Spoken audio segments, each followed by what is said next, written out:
राज्यभरातील समग्र शिक्षा अभियानातील कंत्राटी कर्मचारी जे आहेत ते आझाद मैदानावरती गेल्या 60 दिवसांपासून अधिक काळ झाला आहे ते आंदोलन करताना आपल्याला पाहायला मिळत आहेत। या ठिकाणी ठिय्या आंदोलन त्यांनी दिलेलं असल्याचं आपल्याला पाहायला मिळतंय।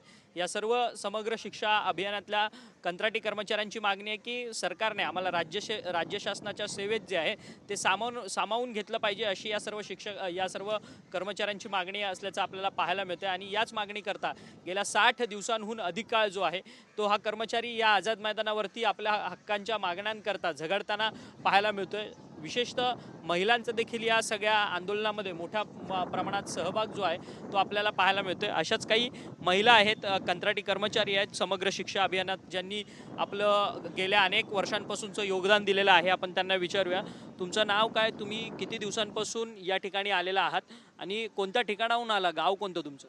माझं नाव लक्ष्मी तोरड, मी बार्शी सोलापूर जिल्ह्यातून इथं आलेले आहे आणि गेली 18 वर्ष समग्र शिक्षाची कर्मचारी आहे।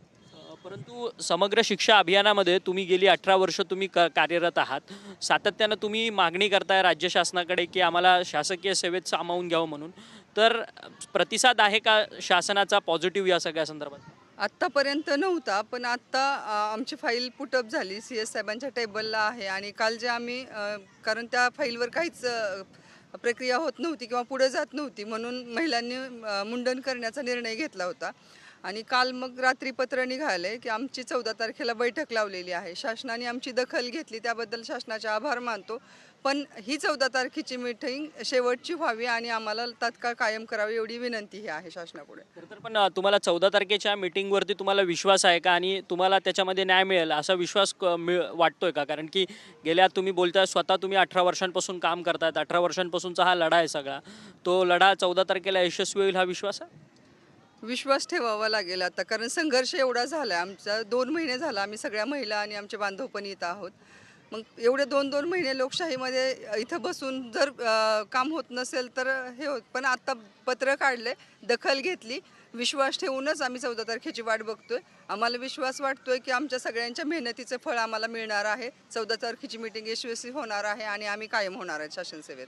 तर कुठून म्हणजे मुंबईमध्ये तुम्ही कुठे या सगळ्या आंदोलनामध्ये गेल्या 60 दिवसांपासून आहे, स्वतःचं घर आहे का मुंबईमध्ये? घर वगैरे काही नाही, आम्ही जिथे मिळेल तिथे कमी पैशात जिथे राहण्याची सोय होईल तिथं राहतोय। गेली 60 दिवस आम्हाला 33,000 फक्त मानधन आहे आणि त्या मानधनात आम्हाला 2-2 महिने मुंबईसारख्या शहरात राहणं कठीण झालेलं होतं, पण आम्ही काहीतरी पर्याय उसने वगैरे करून इथं आलेलो आहोत। आता 2 महिने आमच्या सगळ्या महिला मुंबईमध्ये राहत आहेत। आम्ही काही महिला आता परत पाठवल्यात की जिल्हा स्तरावर पण मुंडनाचं आम्ही निवेदन दिलं होतं आणि तुम्ही तुमच्या आपल्या जिल्ह्यात मुंडन करा म्हणून। आम्ही राहिलो तसेच, कारण आम्हाला माहीत होतं की आता शेवटीपर्यंत जायचं, एकतर कायम व्हायचं नाही तर इच्छामरण। आम्ही 2 मागण्या ठेवल्या होत्या शासनापुढे। आता आम्हाला त्यांनी काय देतात 14 तारखेला ते आम्ही बघतोय, वाट। परंतु काही म्हणजे आता रिटायरमेंटची काही लोकांची वेळ आली, अद्याप फक्त 2-3 वर्ष, काही लोकांच्या हातात 5-6 वर्षच शिल्लक राहिलेली आहेत। अशात म्हणजे इतका मोठा संघर्ष, म्हणजे हे कुठून म्हणजे पर्याय नाही, कारण आम्ही शासनाकडे वारंवार मागणी केलेली आहे। आम्हाला शासन सेवेत आमचे काही बांधव 8 ऑक्टोबर 24ला कायम केले, तेव्हापासून त्याच्या आधीपासून आमची मागणी, आम्ही खूप आंदोलनं केली। या वर्षात हे आमचं 3रं आंदोलन आहे, जे कंटिन्यू 61वा दिवस आज आहे। कायम करा, कारण आमची पण सेवा 20-20, 25-25 वर्ष झाले। आम्ही DPP पासूनचे पण लोक आमच्यामध्ये आहेत आणि तेवढ्या एकाच मागणीसाठी आम्ही वारंवार शासनाकडे विनंती करतोय। इतक्या दिवस शासनाने दखल दिली नाही, पण आज 61व्या दिवशी आम्हाला थोडीशी आशा आहे की शासन आमची मागणी पूर्ण करेल आणि आम्हाला कायम करेल।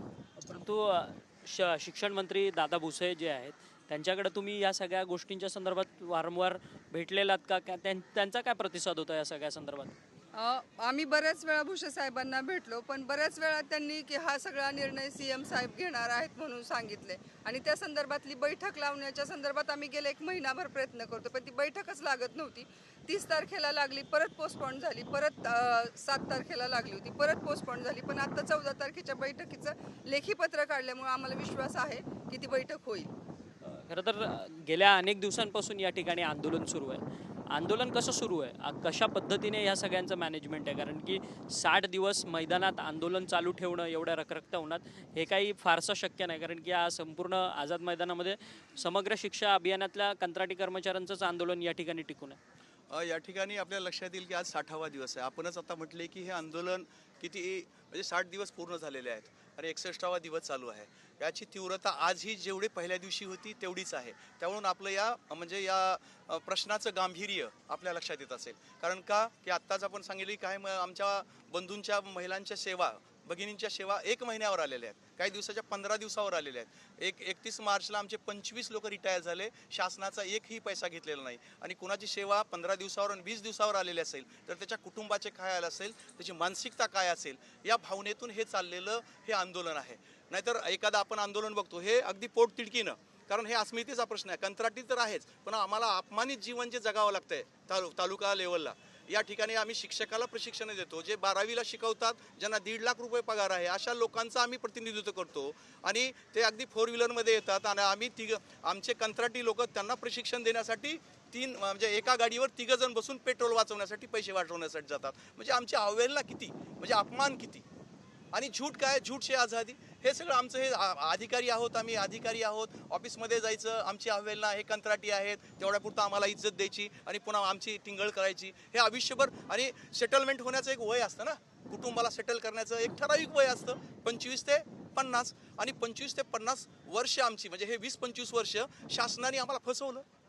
आम्ही आशेनं राहिलो की बाबा कंत्राटी कर्मचारी आहोत, पण आज ना उद्या हे शासनाची सेवा आहे आणि आम्हाला घेताना अगदी सगळ्या रेग्युलर्स आणि रूल्स या ठिकाणी फॉलोअप केले आहेत. त्यामुळे आशा होती की बाबा आज घेतील, उद्या घेतील, पण 25 वर्ष झाली आणि आता आमचं 58 वर्षानंतर काय, एकही पैसा मिळणार नाही, शासनाची कोणती योजना, कोणता लाभ आम्हाला मिळणार नाही. आमचं काय, ह्या भावनेनं. आणि एक आशा कोणती वाटायली या ठिकाणी आपल्या न्यूज चॅनलच्या द्वारे सांगू इच्छितो की हे देवाभाऊ ज्यावेळेस 12 डिसेंबर 2012ला त्यांनी आम्हाला शब्द दिलेला होता की आम्ही ज्यावेळेस सत्तेत येऊ त्यावेळेस आम्ही हे तुम्हाला अगदी पहिल्या दिवशी कॅबिनेटमध्ये हे करू. तर तो मला वाटतं योग आज ते आमच्या आज बैठकी लागलेली आहे, 14 तारखेला बैठकी आहे. पुढच्या कॅबिनेटमध्ये लगेच ते बैठक झाल्यानंतर पुढच्या येणाऱ्या कॅबिनेटमध्ये नक्कीच त्या 12 डिसेंबर 2012ची जी वचनपूर्ती त्याने जे शब्द दिलेला होता तो नक्कीच पाळतील, असा आम्हा सगळ्यांना विश्वास वाटायला लागलेला आहे. परंतु आता तब्बल 14 वर्ष झाली की ह्या सगळ्या गोष्टीला होऊन. 14 वर्ष राज्यकर्ते झोपलेले होते की झोपेचं सोंग घेतलं?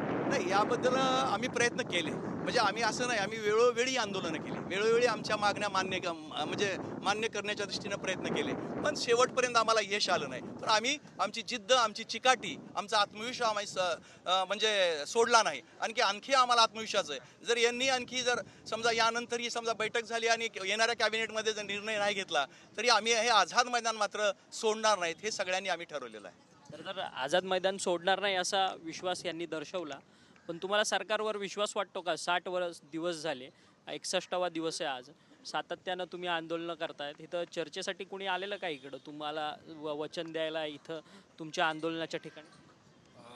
खरं बघितलं तर हे आंदोलन आमचं 61 दिवसापासून सुरू आहे, परंतु शासनाकडून कोणताही प्रतिनिधी आमच्या आंदोलनाला एक विश्वास म्हणून देण्यासाठी कोणतेही प्रतिनिधी आलेले नाही आहे. परंतु आम्ही फक्त या आंदोलनाच्या माध्यमातून एक सांगू इच्छितो, जरी आमच्या या मुंडन आंदोलनाला, महिला मुंडन आंदोलन जे होणार होतं, या आंदोलनाला तात्पुरत्या स्वरूपात जरी स्थगिती आम्ही दिली, परंतु जे पत्र काढलेलं आहे की या पत्राचा उल्लेख करून आम्हाला त्याचा संदर्भ देऊन हे आंदोलन तुर्तास मागे घेण्यास आम्हाला सूचित केलं. आम्ही त्या सगळ्या गोष्टीचा मान ठेवून हे आंदोलन सध्या थांबवलेलं आहे. परंतु जी सभा आयोजित केलेली आहे, या सभेचा सकारात्मक निर्णय जो आम्हाला शासन सेवेच्या मार्गाने घेऊन जाईल अशी आम्हाला अपेक्षा आहे.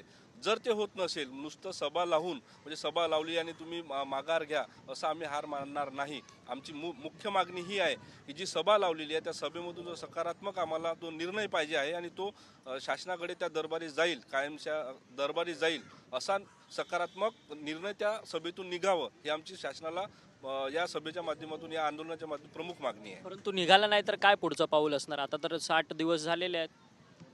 जर या सभेमधून जर सकारात्मक निर्णय समोर आला नाही तर आम्ही जे आज तुर्तास महिला मुंडन आंदोलन जे थांबवलेलं आहे, म्हणजे महाराष्ट्राच्या संस्कृतीला शोभनीय नाही आहे, अशी ती पुन्हा आमच्या महिला कर्मचारी त्या आंदोलनाला हाती घेतील आणि आम्ही पुन्हा इशारा देऊ शासनाला.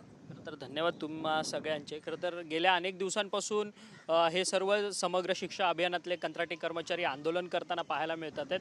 आज 61वा दिवस आहे या सगळ्या आंदोलकांचा आणि खरं तर आज मुंडन आंदोलनाचा इशारा दिलेला होता महिला कर्मचाऱ्यांनी, परंतु शासनाने याची तातडीने दखल घेतली आणि त्यांना हे मुंडन आंदोलन करू नका, तुमचं या सगळ्या प्रश्नाच्या संदर्भात आता येत्या 14 तारखेला बैठक लावतोय अशा पद्धतीचं सकारात्मक प्रतिसाद सरकारकडनं दिला. त्यामुळे आता मात्र कुठेतरी एक पॉझिटिव्हनेस जो आहे तो या सर्व कंत्राटी कर्मचाऱ्यांमध्ये येताना आपल्याला पाहायला मिळतोय. त्यांचं देखील म्हणणं आहे की 14 तारखेची वाट बघूया. 14 तारखेला जर मात्र पॉझिटिव्ह सकारात्मक निर्णय शासकीय सेवेत कायम करण्याच्या संदर्भात आमच्या बाजूने लागला नाही तर मात्र आम्ही आझाद मैदान कायमचं सोडणार नाही. आम्ही इच्छामरण व्यक्त केलेली आहे, आम्हाला तो तरी मार्ग मोकळा करा अशा पद्धतीचं मत जे आहे ते समग्र शिक्षा अभियानातल्या या सर्व कंत्राटी कर्मचाऱ्यांनी आपल्याशी बोलताना ह्या सगळ्या संदर्भातली माहिती दिलेली आहे. व्हिडिओ जर्नलिस्ट योगेश गुरवसह अक्षय मंकणी, TV9 मराठी, मुंबई.